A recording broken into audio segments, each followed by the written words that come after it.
پنجاب کے گورنر بلیغ الرحمان کا کہنا ہے کہ صوبائی اسمبلی کو تحلیل کرنے کے لیے کل رات سمری موصول ہوئی ہے، جس پر 2 دنوں میں فیصلہ کرنا ہے۔ اس وقت لاہور سے وائس آف امریکہ کے ضیاء الرحمان ہمیں جوائن کر رہے ہیں، ان سے جانتے ہیں کہ صوبے میں اس وقت سیاسی صورتحال کیا ہے۔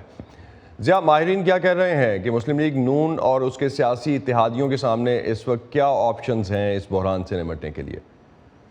دیکھیے اسد، جو پنجاب میں صورتحال بنی ہوئی، اس کا اثر جو ہے پورے پاکستان کی سیاسی صورتحال کے اوپر ہے۔ اب سے تھوڑی دیر پہلے جو ہے وزیر اعظم شہباز شریف جو ہے وہ لاہور پہنچ گئے ہیں، اور جس وقت آپ یہ پروگرام آنر کریں گے اس وقت وہ جو ہے لاہور پہنچ چکے ہوں گے، اور ایک اعلیٰ سطح کا جو اجلاس ہے اس کی وہ صدارت کریں گے، جس میں وہ نہ صرف پنجاب کی بلکہ کے پی کے کی جو سیاسی صورتحال ہے اس کے اوپر مشاورت کریں گے۔ اسی طرح جو آج کے پی کے اسمبلی کو تحلیل کرنے کے حوالے سے عمران خان نے زمان پاک لاہور میں ایک اجلاس طلب کیا ہوا تھا کے پی کے وزیر اعلیٰ کا اور وہاں کی صوبائی کابینہ کا، وہ آج ہونے والا اجلاس جو ہے وہ مؤخر ہو گیا ہے۔ وہ اب اجلاس جو ہے وہ کل ہوگا، لیکن آج وہ تمام جو وزیر اعلیٰ کے پی کے اور جو دیگر ان کی صوبائی کابینہ کے لوگ ہیں وہ لاہور پہنچ جائیں گے، لاہور میں قیام کریں گے۔ اور جہاں تک بات ہے کہ جو پاکستان بھر کے جتنے بھی جو اس پہ تجزیہ کار ہیں، مبصرین ہیں، یا وہ ایسے لوگ جو پاکستان کی جمہوریت کے اوپر نظر رکھے ہوئے ہیں، ہم نے ان کے اوپر مختلف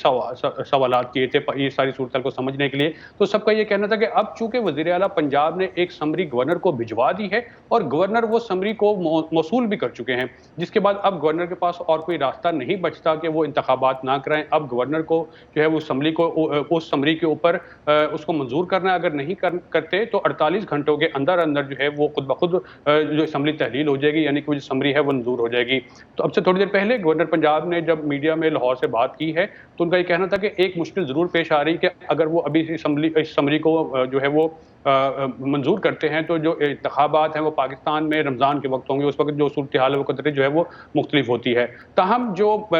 2 بڑی سیاسی جماعتیں ہیں پاکستان میں، پاکستان تحریک انصاف اور جو پاکستان پیپلز پارٹی، وہ کل کی صورتحال کے بعد سے اب تک جو ہے وہ خاموش، ان کے قائدین کی جانب سے کوئی پیغام جو ہے وہ سامنے نہیں آیا، کوئی بیان بھی سامنے نہیں آیا۔ دوسری جانب جو پی ٹی آئی ہے، انہوں نے اپنے جو مقامی، ضلعی اور جو ڈویژن سطح کے جو رہنما ہیں ان کو انتخابات کی تیاری کا جو ہے وہ وقت دے دیا،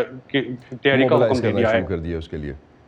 اس کے ساتھ ساتھ اسد جو مبصرین ہیں وہ یہ بھی کہہ رہے ہیں کہ ابھی جو سیاسی صورتحال ہے وہ پنجاب اور کے پی کے میں تو انتخابات ہو سکتے ہیں، لیکن اس کا اثر جو ہے دیگر صوبوں پہ یا وفاق کے اوپر نہیں پڑے گا، کیونکہ وفاق کی ایک اپنی سیاست ہے اور صوبہ سندھ کی اور صوبہ بلوچستان کی ایک اپنی سیاست ہے۔ عمران خان کی کوشش تو تھی کہ وہ ان 2 صوبوں کی سیاست کے ذریعے وفاق کو مجبور کریں اور ساتھ ہی ساتھ ان